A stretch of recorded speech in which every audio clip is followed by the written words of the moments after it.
All of us, we're one family. Thank you so much for being here inside the Now Morning Show. And this morning we're getting into it with the Family Planning Association of Trinidad and Tobago.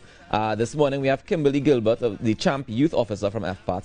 And we also have Nikita Mohammed, who's the Program Coordinator of the Spotlight Initiative. Good morning, ladies. Welcome to the Now Morning Show. Good morning. Good morning, Marcus. Good morning, Trinidad and Tobago. All right, so tell us about Champ. Thank you for having us. Tell us about Champ, this new initiative by FPAT. Let's start with you, Kimberly.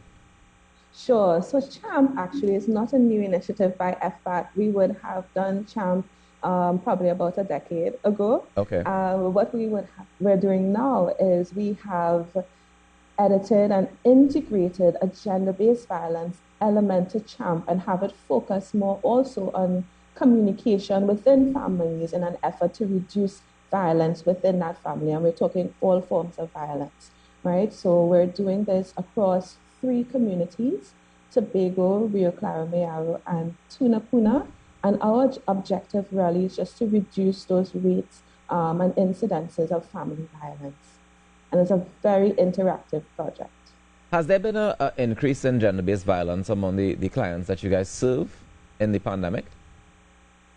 Yeah, so unfortunately, as you may know, FPAT serves the most vulnerable population here in Trinidad and Tobago, and this is inclusive of women, persons in the LGBT plus community, persons with disabilities, migrants, etc. So as of this year, through grant funding by the Spotlight Initiative, FPAT has established a hotline dedicated to persons experiencing any form of gender-based violence. That number to call or text or WhatsApp is 733-6703. We have a GBV starting for gender-based violence liaison who will manage all of these cases. And we also have an additional psychosocial support that would provide several free sessions to persons who need further attention with a psychologist, Billy Sterling, in Tobago. So we have provisions in place for this upsurge. Can you give me that WhatsApp number again one more time, please? Sure, it's 733-6703. 733-6703. And you're saying that anybody can call this or WhatsApp this number if they're having challenges with gender-based violence, yes? That's correct. All right. So, Nikita, good morning. And tell me a little bit about the Spotlight Initiative and how you guys, why did you guys get involved with FPAT for this particular initiative? Sure, and thank you again. The Spotlight Initiative is a global partnership between the United Nations and the European Union with a very, very ambitious goal to end violence against women and girls by the year 2030. And Trinidad and Tobago is one of 6 Caribbean countries that has received funding to achieve this goal of reducing violence in our society. Family Planning Association is one of the partners that we're working with in civil society. And we're working with civil society partners that have a history of mobilizing resources for years to tackle this issue. What we're trying to do with Spotlight is not create new programs, but really build on what already exists, on the frameworks, the structures, the institutions that already have been mobilizing resources. And so that's the aim of our program. Well, I fully support that because I find oftentimes we tend to try and reinvent the wheel when we have these things already happening and people have been doing the work that just need that support. So congratulations to you guys on being able to do that. Kimberly, these issues are of a particularly sensitive nature at times. How do you guys address that aspect of it in terms of confidentiality, in terms of being able to have people reach out so that you can engage with those who need it the most, even though they may be ashamed at first?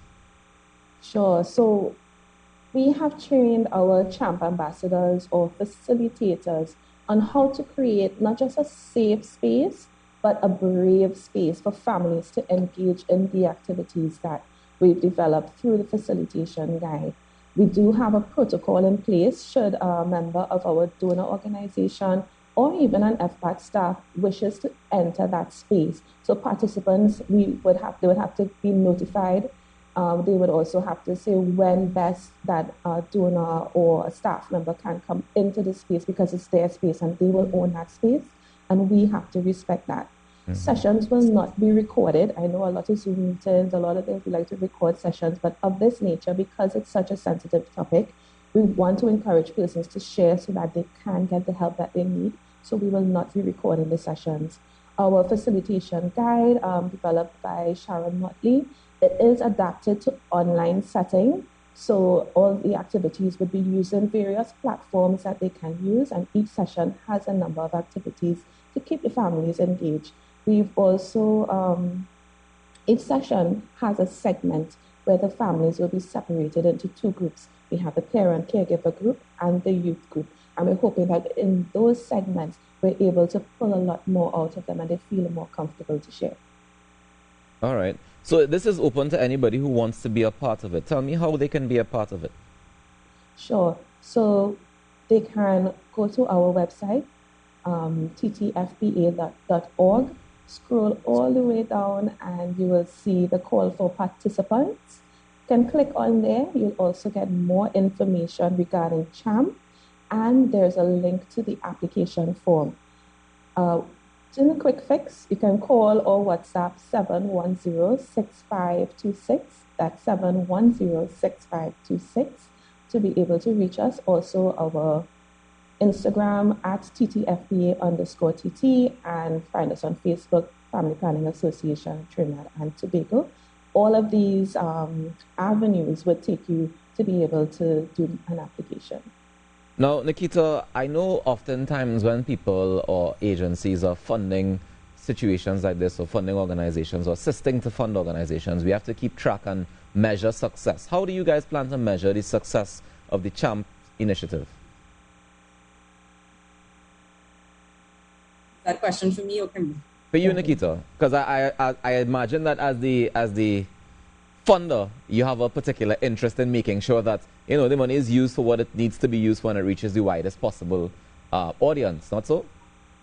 Yes, absolutely. So we have a coordination unit with a monitoring and evaluation officer, and we've developed frameworks to ensure that not only are we supporting our partners in what they're trying to achieve, and that their proposals from civil society for the different activities in the communities make sense for those communities, but also that we're actually evaluating the progress and what impact we're actually having on the ground.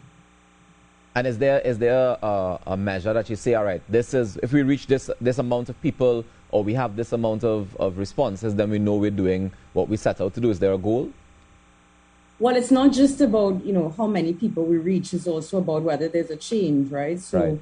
In those persons that we do reach, is there a change in their knowledge and their understanding, first of all, of gender-based violence and their role in their communities? Also a change in their attitudes towards those gender stereotypes that may fuel some of this violence, and then hopefully a change in the behavior. And so those are the things that we're trying to measure. And we do have, the ultimate goal of the program is to reduce violence against women and girls, but when we have some intermediate targets towards getting to that ultimate goal. So then, does that mean, Kimberly, that we're going to have lots of follow-up with these families to make sure that everything is still copacetic after the fact? Most definitely, even during the project, because we have homework assignments that allow them to communicate with each other. And at the beginning of the following session, they will sit and recap and talk with the facilitators about how that was for them. How was the exercise? Did they have difficulty doing it?